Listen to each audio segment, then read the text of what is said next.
Assalamu alaikum wa rahmatullahi wa barakatuh, mes chers frères et sœurs en islam. Que la paix, la miséricorde et la bénédiction d'Allah soient sur vous.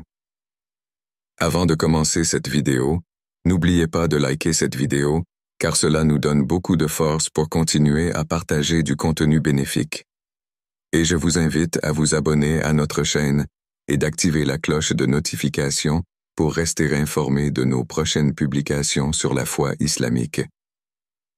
Mes frères et sœurs, je vous demande de rester connectés jusqu'à la fin de la vidéo pour découvrir les secrets qui s'y trouvent. Il arrive un moment dans la vie où l'on se tient devant Allah avec une question brûlante. Est-ce que la bonne personne pour moi? Cette interrogation naît souvent d'une incertitude profonde, d'une peur de se tromper ou d'un désir sincère d'obtenir la bénédiction divine sur une relation. Pourtant, ce que nous oublions parfois, c'est que la réponse d'Allah ne vient pas toujours sous la forme que nous attendons. Elle ne se manifeste pas toujours par une voix céleste ou un miracle éclatant, mais par des signes subtils que notre cœur doit apprendre à reconnaître. Allah, dans sa sagesse infinie, place des indices tout autour de nous. Ces indices peuvent se trouver dans la paix que nous ressentons, dans les obstacles qui surgissent, ou même dans le silence de l'autre personne. Mais trop souvent, nous sommes aveuglés par nos propres désirs. Nous voulons tellement que la réponse soit oui, que nous ignorons les signaux d'Allah lorsqu'il nous dirige vers un non. Le sentiment de paix intérieure. L'un des premiers signes qu'Allah vous envoie est un état de tranquillité intérieure. Lorsque la bonne personne entre dans votre vie, votre cœur ne se débat pas dans l'angoisse constante. Il y a une sérénité inexplicable qui vous envahit, une impression que tout se met en place naturellement. Dans le Coran, Allah dit: Et parmi ces signes, il a créé pour vous, de vous-même, des épouses afin que vous trouviez auprès d'elles la tranquillité. Et il a mis entre vous de l'affection et de la bonté. Il y a en cela des preuves pour des gens qui réfléchissent. Coran 30-21. Si votre relation est remplie de conflits incessants, de doutes écrasants, et d'une peur grandissante, cela peut être un avertissement d'Allah. L'amour qui vient de lui n'est pas une prison d'incertitude, mais un refuge de paix. Lorsque vous êtes avec cette personne, ressentez-vous une véritable tranquillité? Ou votre âme est-elle en proie à une tempête d'inquiétude? Les obstacles et les fermetures de portes. Allah nous guide parfois en bloquant certaines routes. Il nous éloigne de ce qui ne nous est pas destiné, même si nous nous y accrochons de toutes nos forces. Nous avons tendance à voir ces fermetures de portes comme des malédictions, alors qu'en réalité, elles sont souvent une miséricorde. Si une relation est remplie d'obstacles insurmontables, si malgré vos efforts, tout semble s'effondrer encore et encore, peut-être qu'Allah vous protège de quelque chose que vous ne pouvez pas voir aujourd'hui. Parfois, c'est une incompatibilité qui n'apparaîtra que plus tard. Parfois, c'est une douleur que vous auriez dû subir si la relation avait continué. Allah nous rappelle dans le Coran: Il se peut que vous détestiez quelque chose alors qu'elle vous est un bien, et il se peut que vous aimiez quelque chose alors qu'elle vous est un mal. C'est Allah qui sait, alors que vous ne savez pas. Coran 2:216. Lorsque vous constatez que les choses ne fonctionnent pas malgré votre sincérité, au lieu de lutter contre la volonté divine, demandez-vous si Allah n'essaie pas de vous montrer un autre chemin. L'influence de la personne sur votre foi.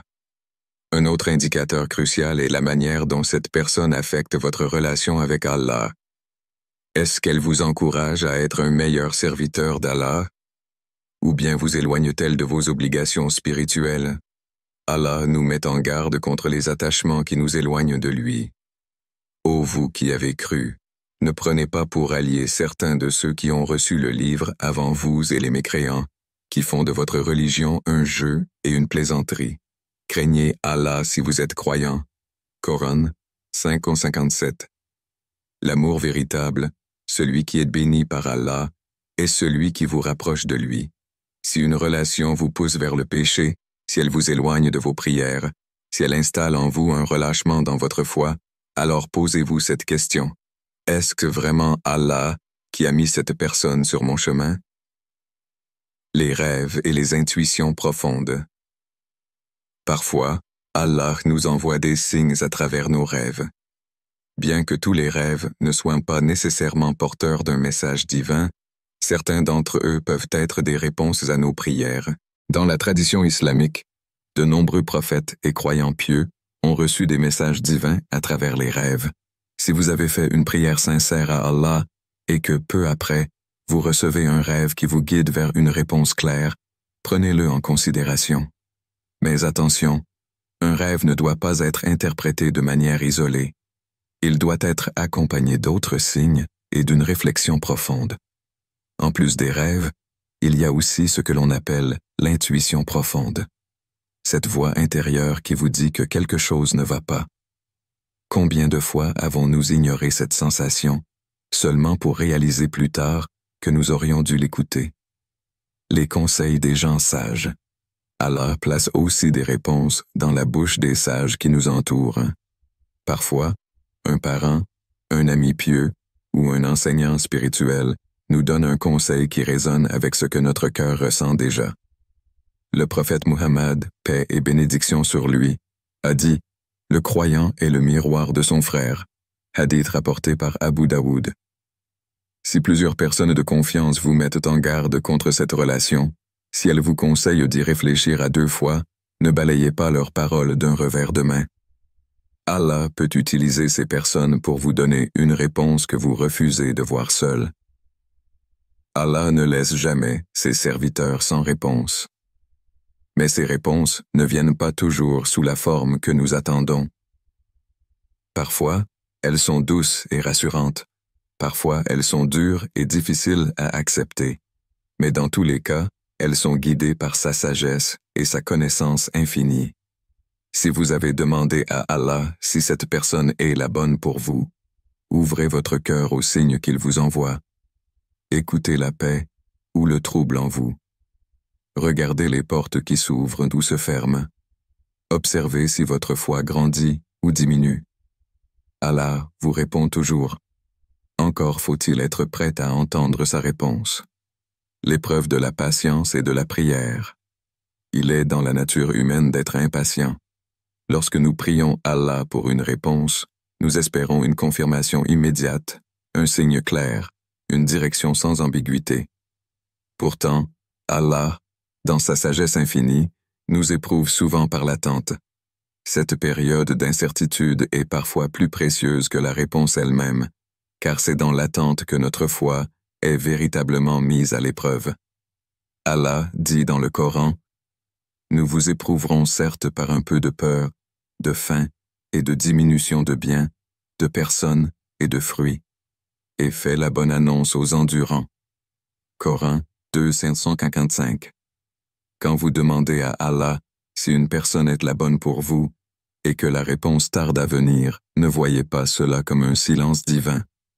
Au contraire, considérez cela comme un test pour voir si vous êtes prêt à recevoir cette réponse avec un cœur sincère et soumis à la volonté d'Allah. La patience est un acte d'adoration.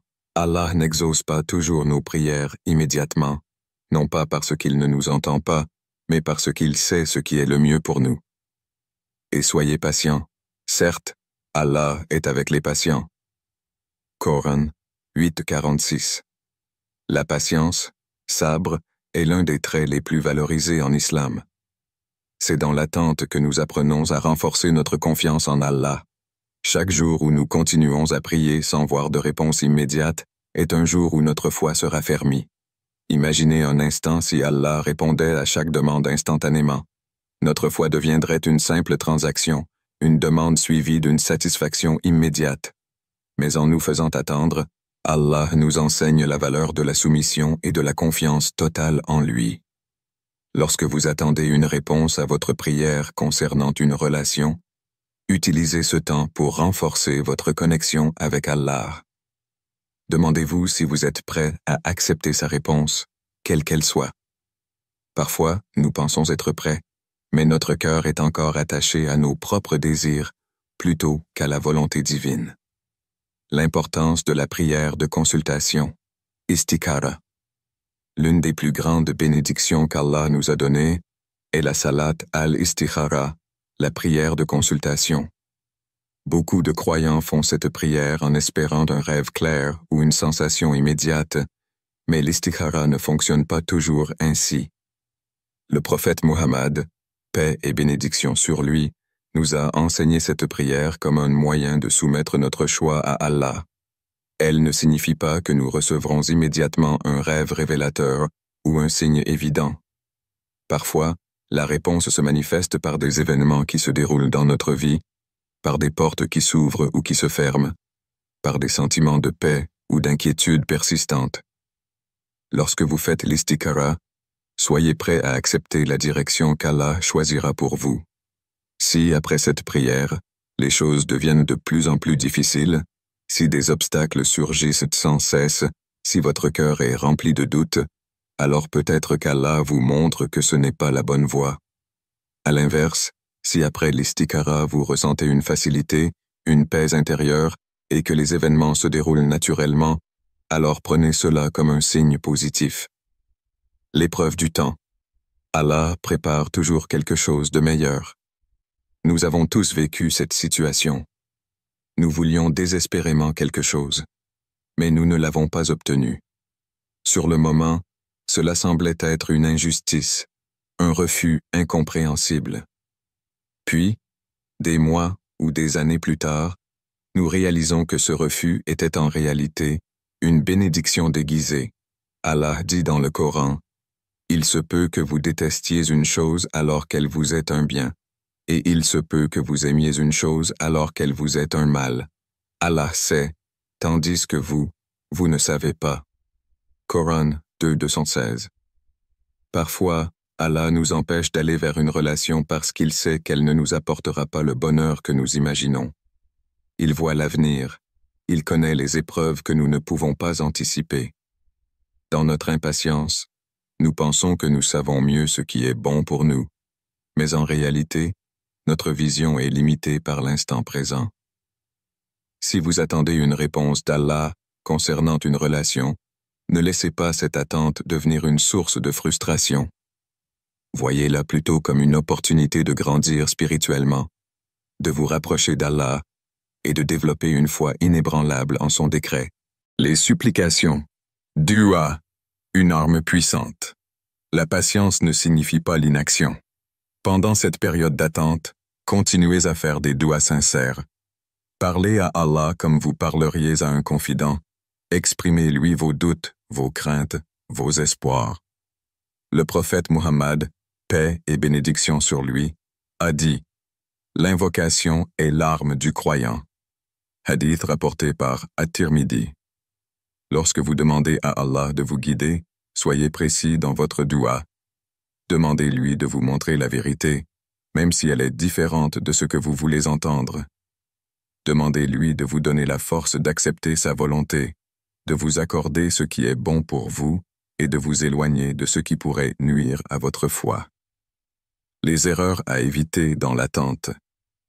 Pendant cette phase d'incertitude, il y a certaines erreurs que nous faisons souvent. Forcer une réponse.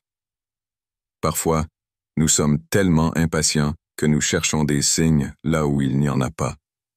Nous interprétons chaque petit événement comme une réponse divine, alors qu'en réalité, nous devons juste faire preuve de patience. Ignorer les signes évidents. À l'inverse, parfois Allah nous donne une réponse claire, mais nous refusons de l'accepter. Si une relation est remplie de doutes, de désaccords constants, de tristesse, alors ce sont peut-être des signes que cette personne n'est pas la bonne. S'attacher plus à la personne qu'à Allah. Dans notre désir d'obtenir une réponse, nous pouvons parfois nous attacher à la personne plus qu'à Allah lui-même. Rappelez-vous que c'est Allah qui décide de notre destinée et non nos propres sentiments. Négliger son propre développement spirituel. Profitez de cette attente pour vous améliorer en tant que croyant. Approfondissez votre relation avec Allah, renforcez votre foi, et soyez la meilleure version de vous-même. La patience et la prière ne sont pas des obstacles, mais des outils qui nous permettent d'accepter la réponse d'Allah avec sérénité. Lorsqu'Allah nous fait attendre, ce n'est jamais un rejet, mais une préparation à quelque chose de meilleur. Les réponses d'Allah. Comment les reconnaître et les accepter? Lorsque nous demandons à Allah de nous guider vers la bonne personne, nous espérons une réponse claire, une direction limpide qui ne laisse place à aucun doute. Mais la sagesse divine ne fonctionne pas toujours selon notre logique humaine. Allah répond toujours, mais ces réponses prennent différentes formes. Certaines sont évidentes, d'autres subtiles. Comprendre comment Allah répond à nos prières est essentiel pour éviter de tomber dans l'illusion ou l'autopersuasion. Allah dit dans le Coran, « Et votre Seigneur dit, « Invoquez-moi, je vous exaucerai. » Coran 40-60. Cela signifie qu'aucune prière sincère ne reste sans réponse. Mais comment reconnaître cette réponse et comment l'accepter avec le cœur ouvert? 1. Les 3 types de réponses d'Allah. Selon la tradition islamique, les savants expliquent qu'Allah répond aux invocations de 3 manières principales. A. Allah accorde immédiatement ce que vous demandez. Parfois, la réponse est rapide et évidente. Après avoir prié, les choses se facilitent. La relation se développe harmonieusement, la paix intérieure s'installe, des opportunités inattendues se présentent. Si après votre prière, vous ressentez une sérénité profonde, si la personne en question vous rapproche d'Allah et que votre cœur trouve le repos, alors voyez cela comme un signe positif. Le prophète Muhammad, paix et bénédiction sur lui, a dit « Ce qui est destiné à être à toi trouvera son chemin vers toi. » Si Allah veut que cette personne fasse partie de votre vie, il vous ouvrira les portes naturellement. Vous n'aurez pas à forcer les choses. B. Allah retarde la réponse pour un bien futur. Parfois, Allah ne répond pas immédiatement, non pas parce qu'il ne nous entend pas, mais parce qu'il sait que le moment n'est pas encore venu. Nous sommes parfois trop pressés, mais Allah voit l'ensemble du tableau de notre vie, tandis que nous ne voyons qu'un fragment du présent. Il se peut que vous deviez encore évoluer spirituellement, ou que la personne concernée doive traverser certaines épreuves avant d'être prête. Il se peut aussi qu'Allah veuille vous tester pour voir si vous persévérez dans votre foi. Allah dit, et Allah sait, tandis que vous ne savez pas. Coran 2, 216. Si vous sentez que la réponse tarde, continuez à prier et faites confiance à Allah. Ce qui est écrit pour vous viendra au moment parfait. C. Allah vous protège de ce que vous demandez en vous donnant mieux. C'est la réponse la plus difficile à accepter. Lorsqu'Allah ferme une porte parce qu'il sait que ce que nous demandons n'est pas bon pour nous.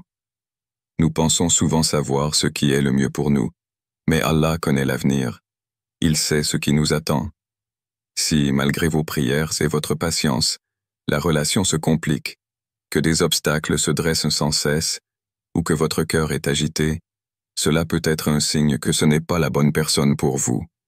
Le prophète, paix et bénédiction sur lui, a dit « Lorsque Allah veut du bien pour quelqu'un, il le détourne de ce qui n'est pas bon pour lui. » Accepter cette réalité demande une foi immense, mais souvenez-vous que chaque refus d'Allah est une miséricorde cachée. 2. Comment accepter la réponse d'Allah avec sérénité? Une fois que vous percevez la réponse d'Allah, l'étape la plus difficile est de l'accepter avec un cœur ouvert. A. Ne laissez pas votre attachement surpasser votre foi. Parfois, nous refusons d'accepter la réponse d'Allah parce que nous sommes trop attachés à la personne. Nous espérons encore, nous trouvons des excuses. Nous nous accrochons à l'idée que peut-être cela fonctionnera. Mais Allah dit, n'aimez pas excessivement une chose, car elle pourrait être une épreuve pour vous. Si vous sentez qu'Allah vous éloigne d'une personne, ne résistez pas. Confiez-vous à lui et demandez-lui de purifier votre cœur de tout attachement qui pourrait nuire à votre foi. B. Remplacez la douleur par la gratitude. Au lieu de voir un refus comme une perte, voyez-le comme une protection divine. Remerciez Allah pour ses décisions, même si elles sont douloureuses sur le moment. Dites-vous que si Allah vous éloigne de cette personne, c'est qu'il a préparé quelque chose de bien meilleur pour vous. Le prophète Muhammad, paix et bénédiction sur lui, a dit « Celui qui abandonne quelque chose pour Allah, Allah lui donnera mieux en retour. » Soyez convaincus que chaque sacrifice pour Allah est une porte ouverte vers une meilleure destinée. C. Faites confiance à la sagesse divine. Dans les moments de doute, rappelez-vous que la sagesse d'Allah est infinie. Ce qui vous semble être une perte aujourd'hui sera un soulagement demain. Pensez aux épreuves passées où vous aviez du mal à comprendre la volonté d'Allah, mais avec du recul, vous avez vu qu'il vous a guidé vers quelque chose de bien meilleur. Allah dit « Ne désespérez pas de la miséricorde d'Allah. » Coran 39 et 53. Ayez une foi absolue en son décret et sachez que sa volonté est toujours en votre faveur. 3. Que faire après avoir reçu la réponse d'Allah? Après avoir compris la réponse d'Allah, votre prochain objectif est d'agir en conséquence. Si Allah vous accorde cette relation, alors engagez-vous avec sérieux, dans le respect des valeurs islamiques. Faites de votre couple un chemin vers Allah. Si la réponse est retardée, soyez patient et continuez à avancer dans votre vie en restant ouvert aux signes d'Allah. Si Allah vous éloigne de cette personne, acceptez son décret et préparez-vous à recevoir quelque chose de meilleur. Ne laissez jamais une réponse d'Allah devenir une source de tristesse ou d'inquiétude. Chaque réponse divine est un pas vers un bonheur plus grand, même si nous ne le comprenons pas immédiatement. En conclusion, la guidance d'Allah se révèle à travers un cheminement intime et spirituel, où chaque signe, chaque épreuve et chaque réponse forment une pièce du puzzle divin. En observant les indices subtils autour de nous, la paix intérieure, les obstacles qui se dressent et l'impact sur notre foi, nous apprenons à distinguer ce qui nous rapproche de notre Créateur. La patience, cultivée à travers l'attente et les supplications sincères, n'est pas une simple attente passive, mais un acte d'adoration qui renforce notre confiance en la sagesse infinie d'Allah. Lorsque nous faisons l'istikhara ou persévérons dans nos douas, nous nous mettons en position de recevoir une réponse qui, qu'elle soit immédiate, retardée ou manifestée sous forme de protection contre ce qui pourrait nous nuire, est toujours guidée par un dessein bienveillant. En acceptant ces réponses, même lorsque le chemin semble obscur ou douloureux, nous nous ouvrons à une vie où chaque décision est un pas vers une plus grande proximité avec Allah. Ainsi, en embrassant pleinement la volonté divine, nous découvrons que ce qui nous apparaît comme une épreuve est en réalité une miséricorde déguisée, nous conduisant vers une relation authentique et une paix intérieure véritable. La sagesse d'Allah transcende notre compréhension humaine, nous rappelant que sa guidance, toujours juste et miséricordieuse, est le meilleur chemin vers le bonheur éternel. Chers frères et sœurs en islam, n'oubliez pas encore de liker cette vidéo et de vous abonner sur cette chaîne. Qu'Allah vous bénisse.